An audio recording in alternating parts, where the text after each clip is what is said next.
that for the people that relinquished him to us, he attacked the black lab. He really did not like bigger dogs. So we really took our time on how we introduced him to other dogs. And obviously now, you know, he's good. No dog's ever going to be 100%. But where he's come from where he was, it's amazing. Definitely. On one of those mats over there. That's still like, that's his thing. Yeah. So we used to just talk about it and say, Bing needs a yard. He Oh, needs a yeah. yard. And we would take him home. We would all take turns so that he wouldn't be constantly in this kind of industrial, institutional environment, and actually get him into a home setting and just see how he did. And the more we did that, the better he did. That's He good. finally started to relax and found out that he really was okay with cats. Huh. Okay with one of the main things, the worst thing about Big, when he first got here, like I said, the mom had the beginnings of dementia, from what I understand. And they lived in an apartment. And the neighbor said that he didn't get out. So he was peeing and doing everything inside a lot that the apartment was all about. Ooh. So when we first got him here, we put him in that big kennel, that big suite upstairs, every morning. Every morning. It was just covered. He would put in there and then he would just keep jumping in it and jumping in it. Oh gosh. So that the whole thing was just plastered. Yeah. So again, that started to get better, but then when we finally got him in the wire crate, we kept trying different things. We tried different suites. Tried a wire crate upstairs. His thing was he wanted to be down here in the play area where he was used to being pretty much all day, and the smaller wire crate. The big one he was not comfortable in. So the smaller wire crate that he has now, that just sort of became his home, and he was really comfortable in there. And we didn't have any of the problems with him pooping or anything. I should say, defecating. So just in that regard, he's come so far. Because it was one of the reasons we kept him as long as we did is I just didn't feel like I could, in good conscience, send him to someone's home the way he was. Yeah. He's done so good. Poor babies. I'm happy.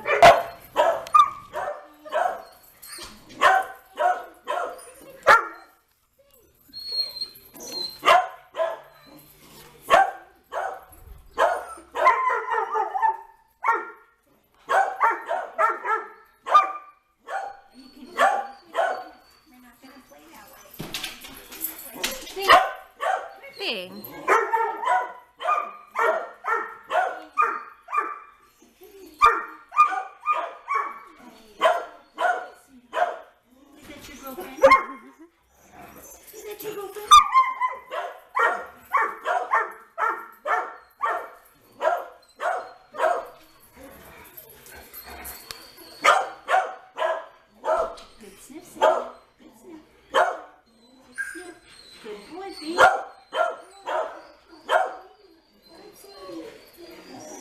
So when we're doing socialization, what we do is we really encourage that's good social stuff. Here we go.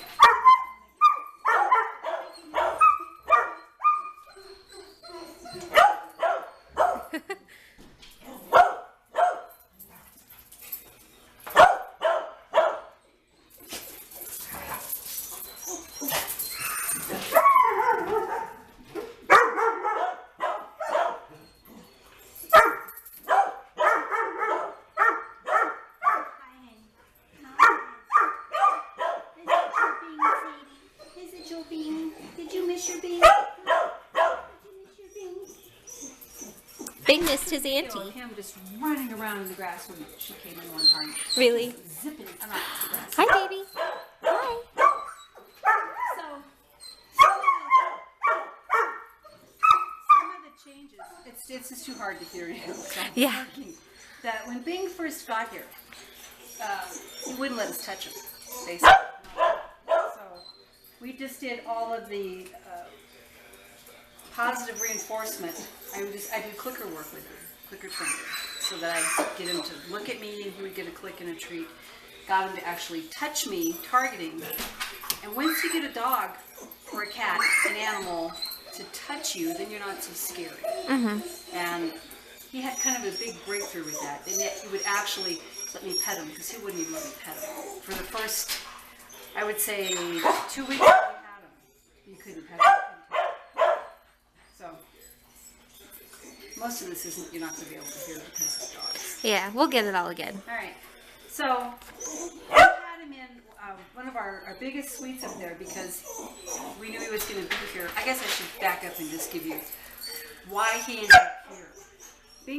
His history is a little spotty. We don't know exactly where he came from. We believe he came from New Mexico, but we don't know.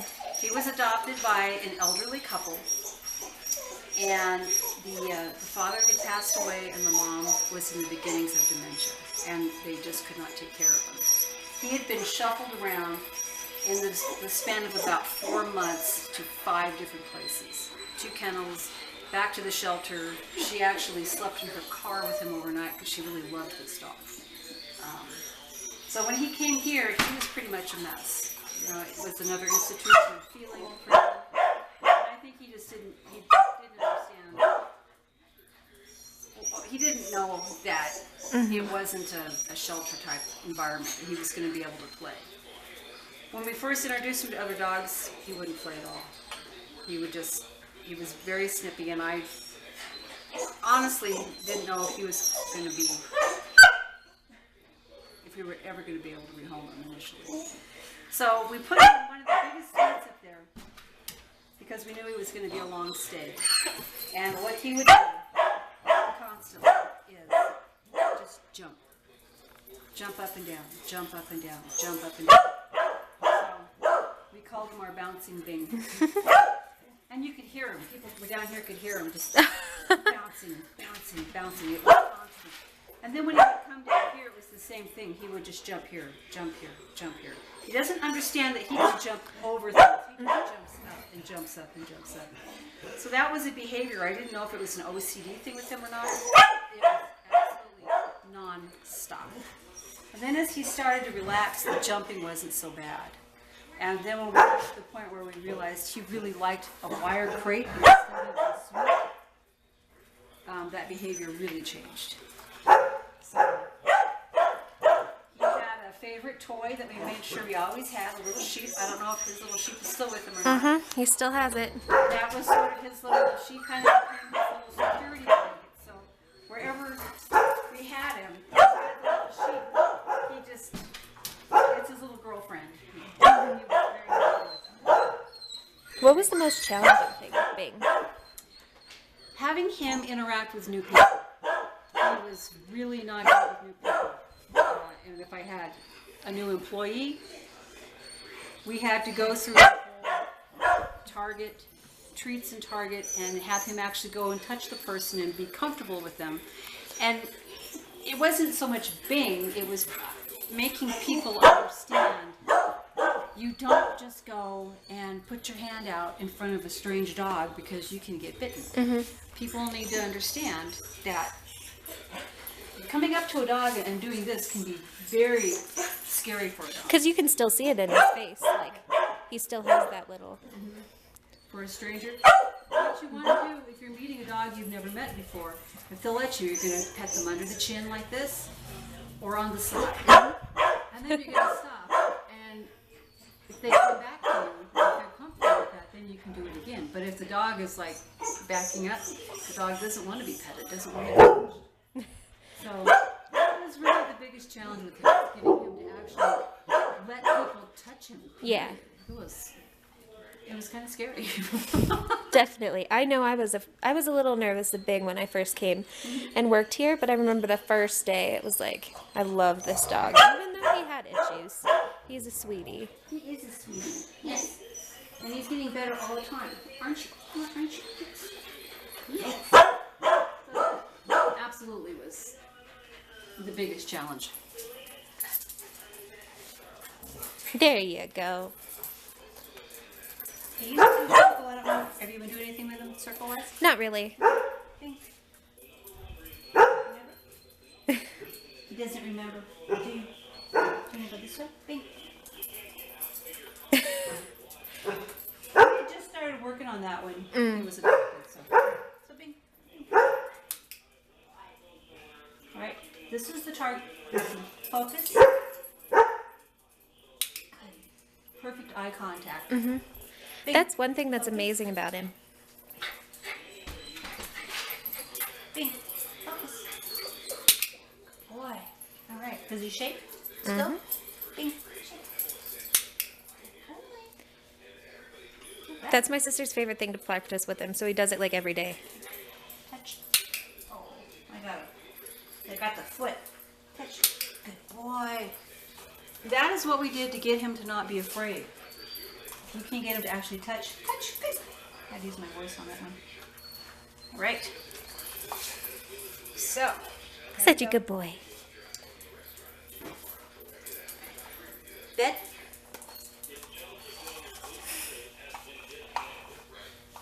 We have to refresh his memory a little bit. Bed. Almost. Bed. All right. Such a good boy. Box. Oh. Let's work on that a little bit again. Bing. Box. Oh, I want him to stay in there. Box.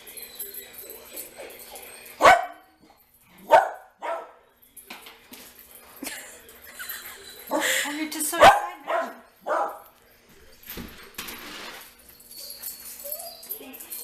Box. Good boy. Very good. He's getting too big for the box. He's not the skinny thing that he was. Box. Box. Good boy. Box. Good boy. Very good. All right. We'll just do bed again. All right. This is a little guy who knew absolutely nothing when he came in. And this is what helped us bond. You start working with them, and they're not afraid anymore, and it really changes. Bed. Box.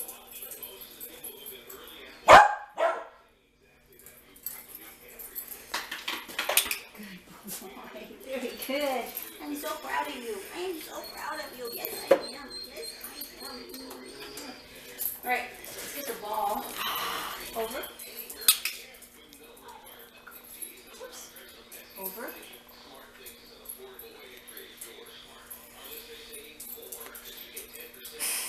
Over. You know this one. Over. Remember? Over. All right. Boy. We're just gonna have. I hate to do that. Over. Oh. Over. Over. Over. We didn't have it very far off the ground when we were training. We were just starting. Over. This is doggy door training. This is what we did for the doggy door. All right. Over. Good boy. Over.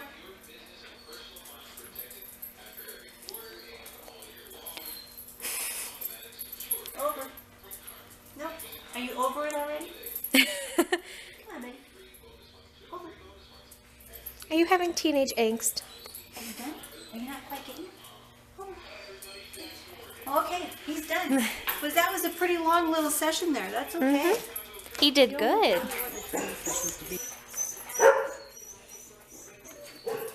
Hi, you happy? Hi, Bing. Hi, Sadie. Sadie.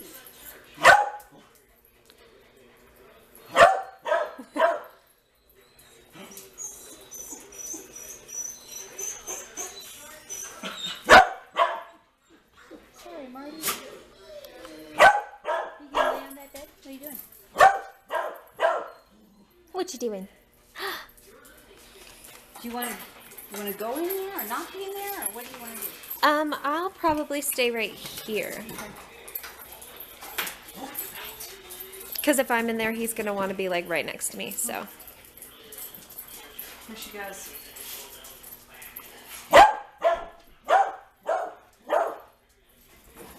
I don't have to worry about him on a leash around the neighborhood at all. Like if he gets out, he'll like test himself. He'll go to the street and they'll be like big, and he'll come back and he'll sit down right at my feet. Yeah.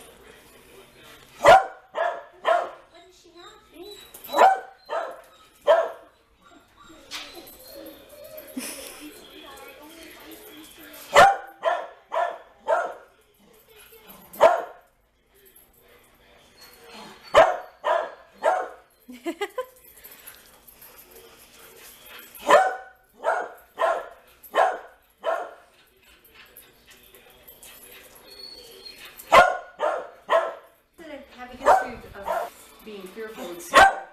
Letting them come to the person is more important. That's the only way for them to meet new people. You can't. I see people going over to dogs like, come here, come here, and training people here when we get a new shy dog in here. I had an employee that just wanted to touch one of the dogs so bad. He was very, very shy, and she just, but he looked so soft that I just want to touch him, and she did, and she got it. So, not good. And the dog was just terrified. Like he'd never been here before. Huh, look at that happy face. That's a happy face. That's a happy face. Bing is important to a lot of people, but it's been hard for him to find a forever home. He is a very temperamental animal that requires a lot of attention and care. It's been hard at times, like when he pees on everything and steals Left's shoes. I've had my doubts, but then I remember what he's gone through. This isn't meant to be a sad Sarah McLachlan commercial with dying dogs and cages. I wanted to show how even though it's hard, it means the world for a dog to be a best friend. Bing was the peace that filled my life and kept me going through the stress of being away at college. I knew I had a dog to come home to, something that loved me no matter what, as long as I fed him a couple times a day. He and our other dogs got along so well, right off the bat.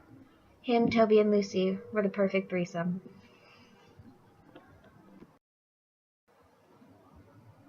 It didn't take long for Bing to become a part of our family. From the first moment I saw him on my first day of work at Pawdner's, I knew he was mine. I worried about Toby and Lucy, our beagles, and how they would react to a rambunctious young dog like him. But Toby found a friend right away. Lucy was a little more unsure. But over time, he snuggled his way into our hearts, and I'm glad he finally has a yard to enjoy and even a fireplace to curl up in front of.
Get him, Toby!